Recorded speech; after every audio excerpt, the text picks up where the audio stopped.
Financial aid loan programs for veterinary medical students. There are two primary direct loan programs in which doctoral vet med students will use. That will be the direct unsubsidized Stafford loan and the direct graduate plus loan. The direct graduate plus loan goes live May 1st each year for the following fall semester. The other loan program will be the private alternative loan program. As a professional graduate student, doctoral vet med students have a higher annual Stafford loan limit of $40,500 per academic year. This summer, you will have the option to borrow Stafford loans should you choose. You will not have any charges charged for tuition during the summer program. Any of the 4 summers that you are in the vet school, you will never be charged tuition. The 2021 FAFSA The 2021 FAFSA expires 6/30/2021 this summer. If you have been to another undergraduate institution and have done your 2021 FAFSA already, that's fine. You would log into studentaid.gov and select Mississippi State University as the school to receive that. You could just log right back into it on studentaid.gov and have MSU receive that FAFSA, and that would allow you to be offered summer Stafford loan. And if you also go ahead and make sure you do your 21-22 aid-year FAFSA already, you will have the option for your Stafford loan, $40,500 offered over fall and spring, comes out to $20,250 per semester. Beginning with the second summer of the DVM program, you will begin using your annual loan eligibility should you choose to borrow that second summer. That starts the $40,500 annual limit. We switched to what's called a borrower-based academic year for the second year of the program until the completion of the program, years 2 through 4. So what that means in essence is, for an easy example, if you borrowed $4,500 during the second summer of your DVM program, summer 2022, then you would have $40,500 minus $4,500, which would leave you $36,000 in eligibility for the fall and spring following. So that would be fall 2022 and spring 2023. We do this so that you do not have to borrow a graduate plus loan during that summer, those summer terms, because those do have a higher interest rate. So we offered that Stafford loan a little earlier because it does have that lower interest rate. That interest rate is currently 4.3% for graduate Stafford loans. An aggregate limit is a comprehensive loan limit, meaning that is your total that you can borrow through all of your undergraduate and graduate years as a college student. So as a professional vet med student, you will have a total Stafford loan limit of $224,000 that cannot be exceeded. And to reiterate, the interest rate is 4.3% for Stafford loan currently. This changes every fiscal year on July 1st. The past year it went down due to COVID-19, as you would imagine. Another piece of information is that if you haven't used your 6-month grace period after your undergraduate studies, you will have that option before you go into repayment once you graduate from the vet school. Deferments are available to qualified borrowers for certain conditions. There are forbearance options as well. Those all have to be handled with the federal loan servicer. As you're approaching repayment, you would want to reach out to them and get more information on these programs. There are multiple repayment plans as well, such as an income-driven repayment plan that some people would qualify for post-graduation, where they take out just a percentage of your monthly income to pay your federal loan balance.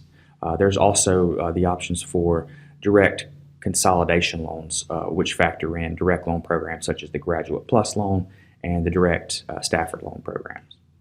Before I go into the federal direct Graduate Plus loan, I wanted to describe what cost of attendance is in a nutshell.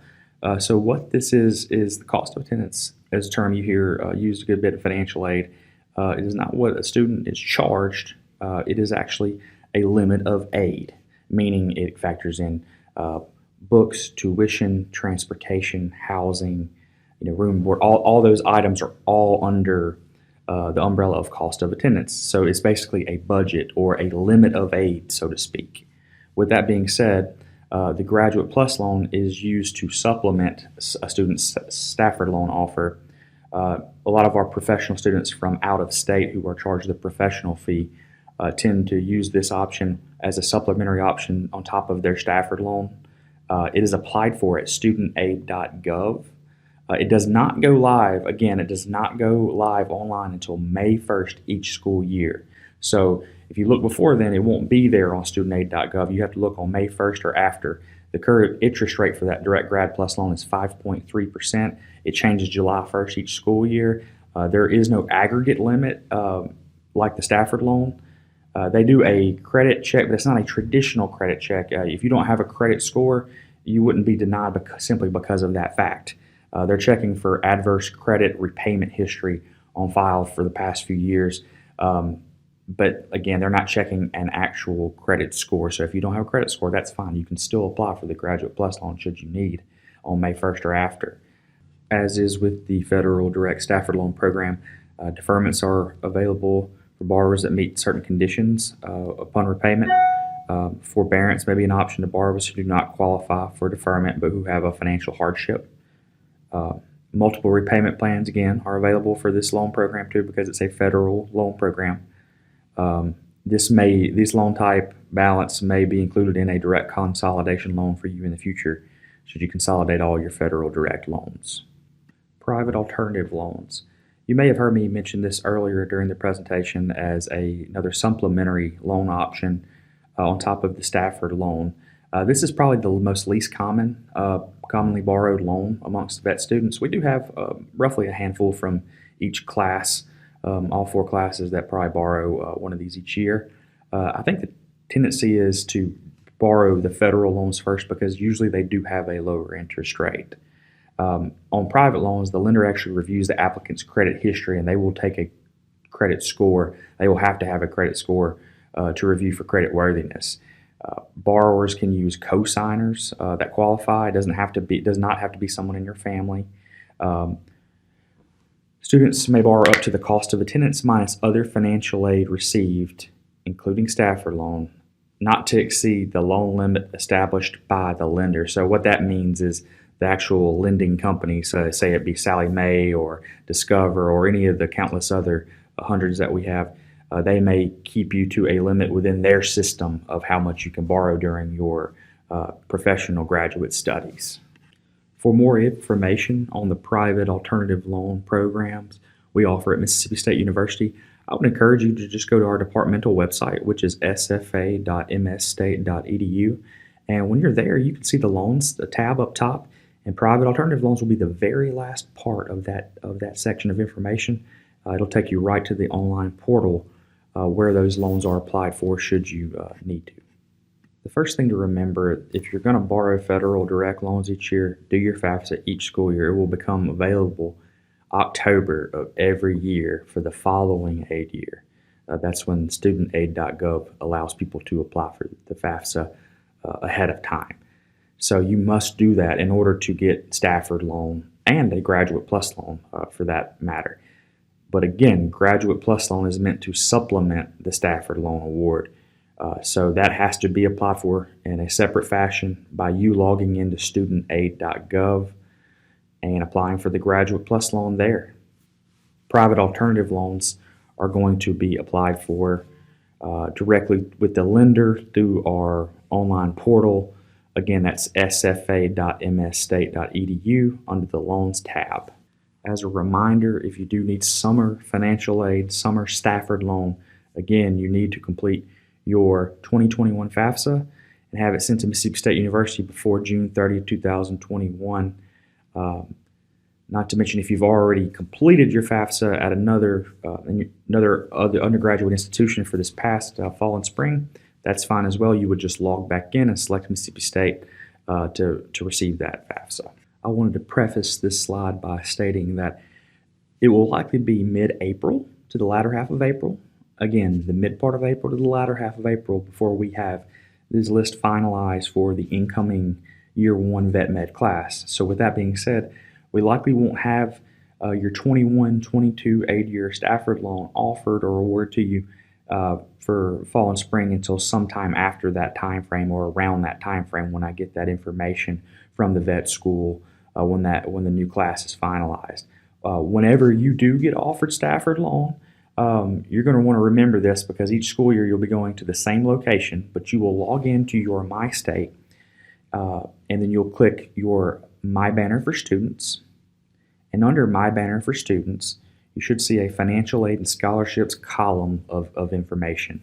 And under that, you will see an accept, decline financial aid awards, and you'll want to click that. And when you do, it'll take you through the whole process of asking you some questions about any other outside aid, and you'll want to answer those in complete honesty and complete that whole process and accept of the Stafford loan offer what you would like for fall and spring at that time. Again, if you do accept a wrong amount, a lesser amount, and you decide you need some later, don't fret. You can always reach out to the financial aid loan office here at Mississippi State, and we will gladly help you out as quickly as we can. And you're going to also, lastly, want to answer yes to pay non-institutional charges with your federal financial aid. The reason being, it'll avoid possibly not paying some of your bill and sending you a refund, whereas it will just pay your entire bill and give you the excess afterwards should you have a refund amount after all bills have been paid each school year. There are going to be 3 studentaid.gov requirements for your entering DVM class, as one of these requirements is brand new. They're just implementing it for aid year 21-22 as a new requirement. And I'm going to go over these 3 items real quickly. So the first one you're going to want to complete is by logging into studentaid.gov, you're going to want to complete the direct Stafford loan master promissory note. This is the electronic signature on the loan, and the binding agreement is handled by the master promissory note. You're going to want to also complete the direct entrance counseling, and you can do the graduate entrance counseling for this. So you're going to want to log into studentaid.gov and complete this item. This item takes about 15 to 20 minutes to complete, whereas the master promissory note takes about 3 to 4 minutes to complete. And lastly, the last federal requirement is going to be the annual student loan acknowledgement at studentaid.gov. This is not available currently for 21-22, but is going to be required for you to get your first disbursement of direct loan for fall 2021. So it's very, very important that it be completed, but it's not available yet. We think that the federal government is going to make this available on studentaid.gov, hopefully around April the 1st or afterward. We will be in email communications with all of our students about when this is available so that you can go and complete it, because again, no one can complete this right now because it's not available to anyone yet. However, it will be required that you do this item each school year from here forward, starting with fall 2021. And what it is the student logs into studentaid.gov and simply views their total loan balance, their total federal student loan balance, that is. This slide just reiterates a few items we've spoken about already. If you do get approved for the Graduate Plus loan on May 1st or afterward for fall 2021, you're going to have to do a Graduate Plus Master Promissory Note as well, which again is the binding agreement on that loan, which is required on any direct loan. You will also have to complete the FAFSA again. Remember, you can only get the Graduate Plus loan if you've done the FAFSA already, because you have to accept all of that Stafford loan before being offered Graduate Plus loan. Below is the hyperlink of where you would go to.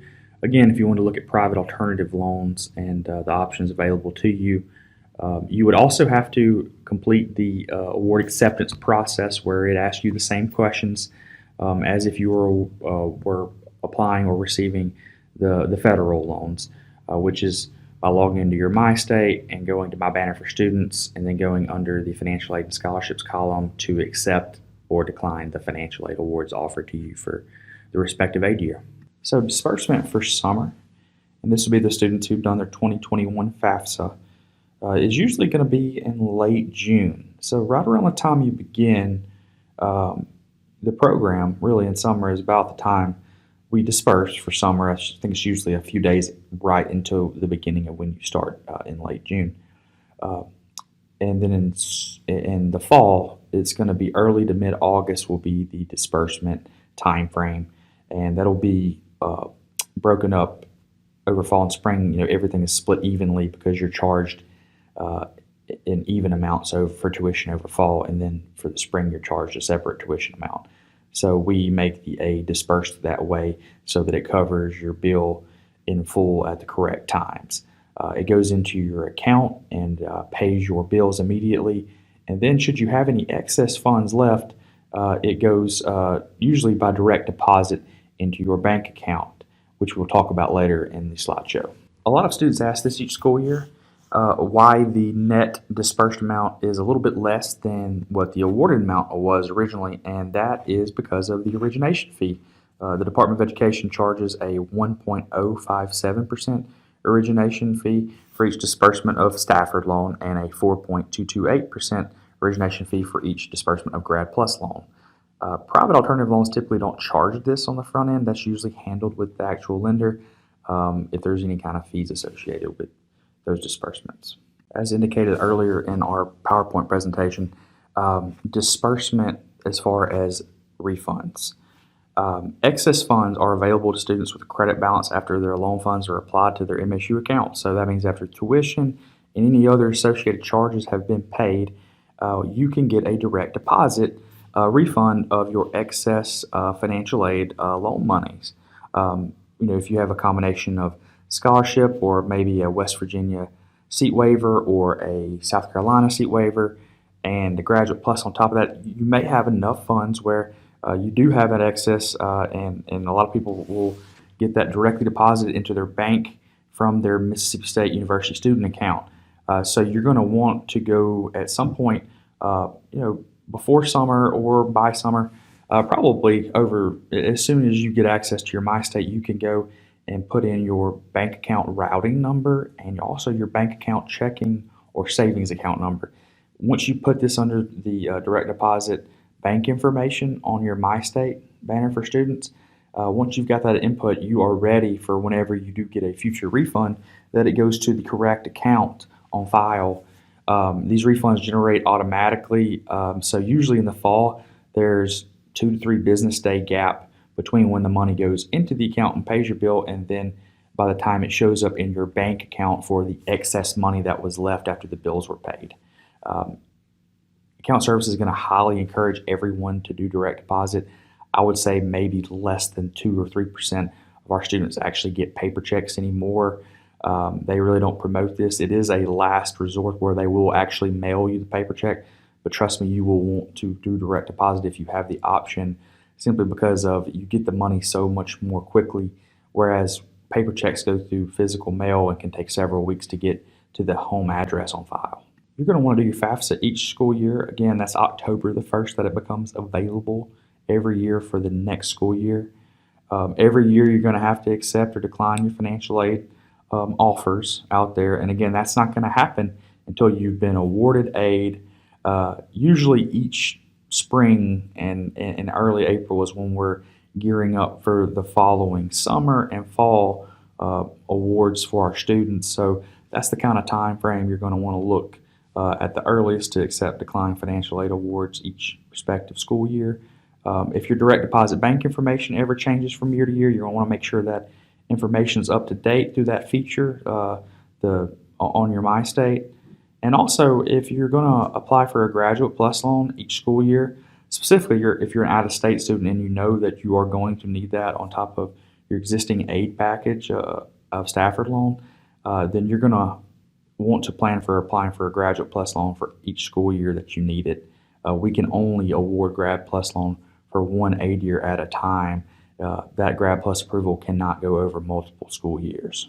Along with setting up your direct deposit bank information for future refunds, another important item to remember is the FERPA waiver, which stands for Family Educational Rights and Privacy Act.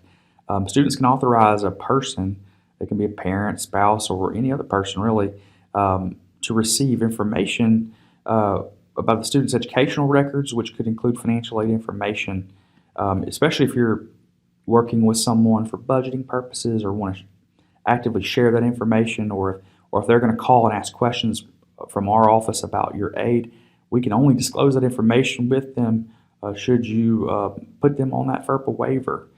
Again, it's going to be through your MyState banner for students. You can complete it online. It only takes just a moment to really just a minute or two to complete that online. Over the past year, the Department of Education has made studentaid.gov really what they're trying to make it is a one-stop location for you to complete all of your federal requirements. Whereas in years past, students specifically, have had to go to multiple websites to complete the items you see on this slide. But now, thankfully, they are beginning to consolidate all of these items onto this one website. So just bookmark studentaid.gov. You're going to need this website if you're a vet med student needing federal financial aid. And as you can see, you can complete all of these items below on this website, which are very helpful for you. And some of these are, actually most of these are required in order for you to continue getting aid into the future. My name is Tyler Holbrook, and I will be your point of contact for any financial aid loan related items. For any scholarship items, you're going to want to contact the vet school office specifically, because that is a separate entity as far as scholarship. We are federal financial aid. But if you have any questions regarding your federal aid, I want to be your point of contact. And my office is number 200 in Garner Hall, and my office line is 662-325-7439. This is a visual below on a map of where our physical office is located in Garner Hall, which is circled in red. I know during the COVID-19 we have become very used to reaching out via WebEx or telephone call, and I can certainly make accommodations for either one of those should you not want to come in for social distancing or any other matters. This is a snapshot of what the entrance to our cul-de-sac where our office is located in Garner Hall. We are also located right beside account services and the office of the registrar. This is a photo of the outside of our building in case you ever make it over to Garner Hall and want to put a picture with an idea where we are located at. Should you have any specific questions after this slideshow, please don't hesitate to reach out to me about those federal financial aid questions. My email is Tyler, Tyler, .Holbrook, HOLBROOK, at msstate.edu. And if you email me, I should be able to respond pretty quickly and help answer your questions.